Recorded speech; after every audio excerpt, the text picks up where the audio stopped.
We presently live in a world where a powerful thief is stealing the living of humanity and is destroying its productive and creative capacity in the process. The name of the thief is empire. It is the most devastating thief of all times. It steals from the living of humanity, from its physical economies, and lays up the stolen loot in useless portfolios that it calls wealth, or wastes it in pompous and riotous living. That's the nature of empire. It is comparable to the white spider that hides inside flowers and ambushes bees, and feeds on them. Empire operates with a similar craftiness and thievery, by which it ambushes society, feeds on it, and forges ever more millionaires and billionaires among its ranks in the process. It does it by the financier process, that is draining the living blood from society, like the fabled vampires do, in answering a question for the Vatican as to what process stands behind the conditions that shape the modern world. The American economist, Lyndon H. LaRouche, during his presentation there at the Vatican, presented an illustration of the process of imperial thievery. He laid out with it what blocks human progress at the present stage, and explained that the illustrated process is fast advancing around the world towards the total collapse of the physical economy, and with it the collapse of civilization. LaRouche's triple curve illustrates the vampire process as it had been unfolding in 1995. It illustrates a process of top-down stealing from the creative power of the physical economy by means of financial bleeding into portfolios that are deemed wealth, but which are unproductive, and therefore parasitic. Yes, he illustrated truly that empire is by its operation a vampire. The vampire myth was evidently created to illustrate the nature of empire for all to see. The vampire draws from the living, which thereby collapse. That's precisely the nature of empire. It creates a world of illusion. The technical term for the illusion is inflation. Thus, in order to inflate the illusion faster, the process of empire causes ever more money to be poured into the thievery system, which, since the money doesn't flow into the physical economy, increases the inflation, and thereby puts increasing pressure onto the collapse process itself, of whatever still remains real. The system of empire actually produces the only type of illusion that has an effect on reality. It affects people's reactions. People become addicted to the illusion that money is wealth, instead of recognizing that only what is produced for human living makes society ultimately rich. In the vampire story, the imagined benefit turns out to be emptiness, and the ultimate outcome, death. Empire has the same effect in the real world. Its system is so empty within that it is nothing more than the facilitator of parasitic thievery. Its grandest illusion is that when the victim, the productive economy, dies, the parasite miraculously keeps on living. Since such an outcome is not possible, the empire demands an intervention that will keep it going. The intervention is called bailout. How did we get into this mess? The timing coincides with the dawn of the electronic data processing technology and communications technology. The technology began to explode rapidly into a technological revolution that enabled complex accounting methods and deceptive games to be played in the global arena, which altogether enabled the ever more speedy and more effective looting of the world. It wasn't that the parasitic process of empire had suddenly changed in 1965. The only change that occurred in 1965 is that the masters of empire had discovered a powerful tool that made their looting practice ever more efficient, and with it their corrupting influence. Near the end of the 1990s, the level of sophistication in data manipulation had enabled globalized looting games to be carried out instantly, and with such intensity that the system for creating illusions now needed ever more fresh floods of money flowing into it to support the fakery and keep the illusion alive that there are huge profits to be made in the financial market, and on a scale that far exceeded anything that was achieved in the physical economy. As this escalation occurred, LaRouche changed his triple curve to reflect that the flood of newly created money had increased so rapidly that it grew faster than the fictitious values that the new money had been created to support. The accelerating influx of newly created money had been the only force that kept the illusion alive that the vampire system is viable and is not dying, as one would expect, and LaRouche had long warned about the system of illusion did blow out. The blowout began in 2007. A small hedge fund went under when a bank tried to collect from the collapsed fund on its outstanding loans. There was nothing there. When it tried to sell the collateral that had been deposited for the loan, nobody wanted it, as this too had become largely worthless. This attempted sale started a chain reaction that collapsed the value of all related assets across the board so deeply that the sale was quickly stopped. The investment house itself, that had owned the collapsed fund, collapsed too.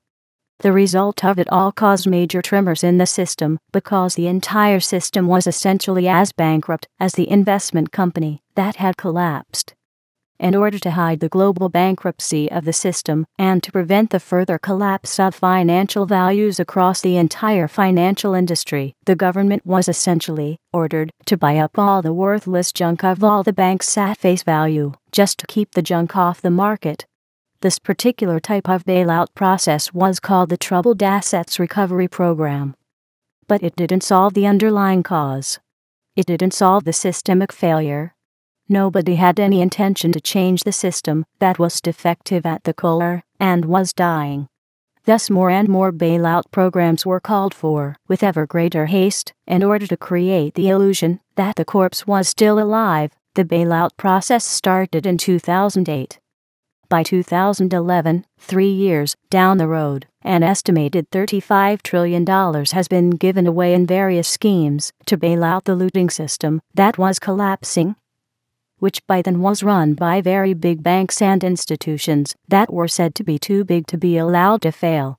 It was said, if the banks were not rescued, civilization would collapse, with unimaginable consequences. So, the bailout began. The $35 trillion in bailout money that was given away by the government is in physical terms a stack of $100 bills piled 20,000 miles high, or laid on its side. It would stretch 3/4 of the way around the earth. Not a penny of this bailout money went into the physical economy for economic recovery, for new industries providing jobs, housing, education, healthcare, and so on. Instead, the bailout money went into the coffers of millionaires and billionaires. One of the bailout schemes that was created was set up to purchase all the worthless junk assets held by the banks, the kind that could never be put onto the markets without collapsing all asset values across the board, and with it the entire system itself. But the loss of value wasn't the only catastrophe the system faced. The monetarist system also carried a vast volume of derivatives gambling contracts based on the fictitious values. The volume had become measured in quadrillions of dollars. It had become so huge just prior to the bailouts that the slightest miscalculation could bankrupt the biggest banks, and would have done that had the government not stepped in with gigantic loans in order that the gambling contracts could be honored, whereby, as it was said, the system would be saved from collapsing. The volume of the gambling orgy has become so great over the years that it now far exceeds the quadrillion mark. $1 quadrillion add up to a stack of $100 notes, which, when laid on its side, would encircle the earth 26 times. Of course, the ever-increasing bailouts didn't solve the crisis. They accelerated it. As a consequence, ever more bailouts were demanded, even super bailouts. This went on until somebody put a stop to it near the end of May, in 2011. For this purpose, so it appears, the managing director of the International Monetary Fund was set up and subsequently arrested on a sexual misconduct charge that sent him to prison right in the middle of his personal involvement to arrange another super bailout. His arrest created a shockwave that ended all new bailouts from this day forward. The consequences of this shockwave may be incalculable. Without the bailouts flooding ever more money into the dying system, what will keep the system afloat? A great danger looms ahead that the masters of empire will now force war upon the world in an effort to create such chaos that, as a last resort, for them, they might restage the world once more to their advantage, in the shadow of this chaos, to save their dying system one more time. Yes, we are entering dangerous times indeed. We are at a stage that is without precedent in history. The entire monetarist system of empire has become so extremely volatile by its built-in utter bankruptcy that, as LaRouche had put it in 2007, in a webcast, a non-collapse is not possible under any circumstances, any leadership, or any government. That this is so, that the bankruptcy of empire and its monetarism is utterly extreme and is total, is evident by the ever louder cries for bailout money with which it had aimed to prevent the total collapse of its system that has become the world system. The demands for taxpayer bailouts are an admission by the masters of empire that their system has collapsed in a systemic bankruptcy. It is an admission that nothing can really save it anymore. The critical intervention that took Dominic Strauss-Kahn off the world scene was evidently a high-level run operation that was set up to block further bailouts on the recognition that the bailouts hadn't worked, but had the opposite effect.